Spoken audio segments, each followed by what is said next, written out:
আর বন্ধুরা, রাঙামতি তীরন্দাজ ধারাবাহিকে আজকে দেখতে পাবে যে একলব্য সবাইকে বলে তোমরা একটু চুপ করবে। তখন প্রমিতা বলে, আমার তো কিছু নেই আক্কু, সবাই তো বলেই দিয়েছে যে তারা তার নবারণের সাথে থাকবে, তাহলে তুই আমাকে বল যে তুই কোথায় থাকবি। এরপর প্রমিতা রাঙাকে বলে, একদম কাঁদবি না রাঙা, একদম কাঁদবি না।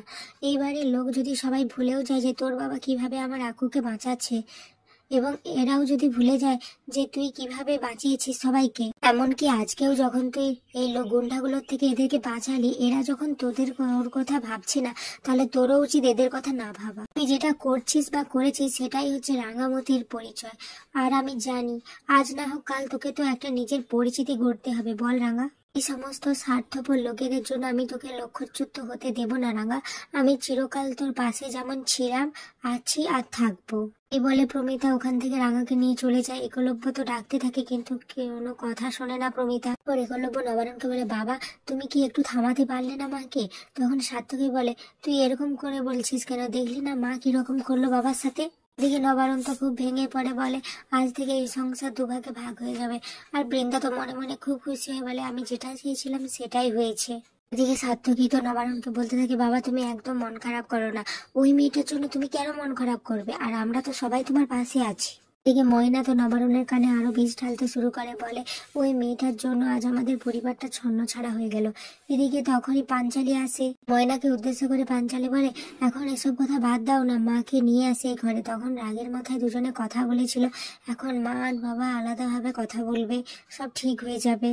তখন এটা শুনে বৃন্দা বলে, তোমার কি মাথা খারাপ হয়ে গেছে? আজ ওই মেয়েটার জন্যই তো এরকম হলো।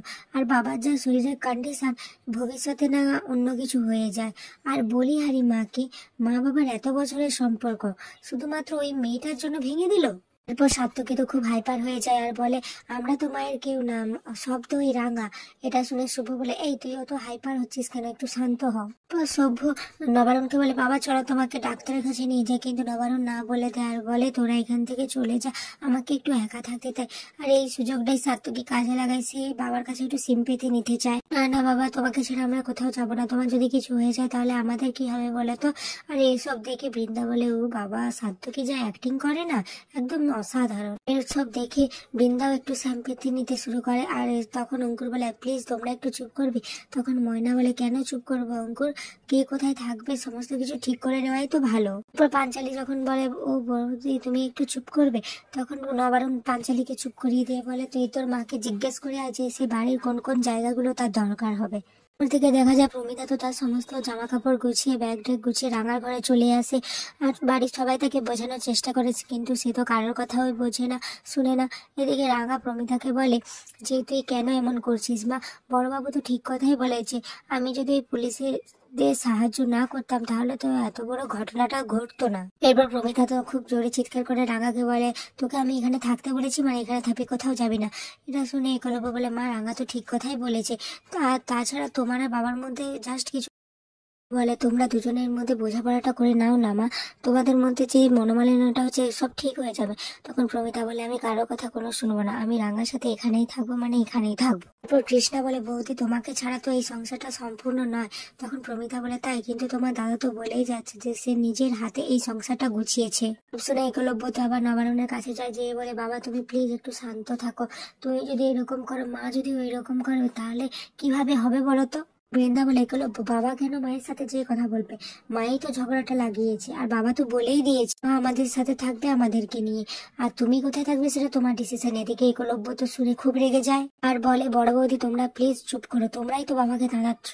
এটা শুনে সাত্তকী তো রেগে যায়, বলে, কি আমরা বাবাকে তাড়াচ্ছি? একলব্য তখন বলে, হ্যাঁ তোরা তো এরকমই করছিস, আমি সেই তখন থেকে দেখে যাচ্ছি।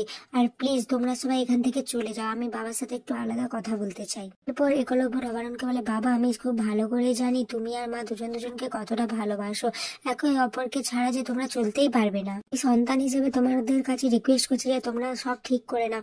এদিকে বৃন্দা তো নিচে এসে সবার সাথে সলা পরামর্শ করে আর বলে যে পাঞ্চালীরা চেষ্টা করবে যাতে বাবা আর মা এক হয়ে যায়, কিন্তু আমরা এটা কখনোই হতে দেবো না। এখানে আজকের পর্বটি শেষ হয়ে যায়।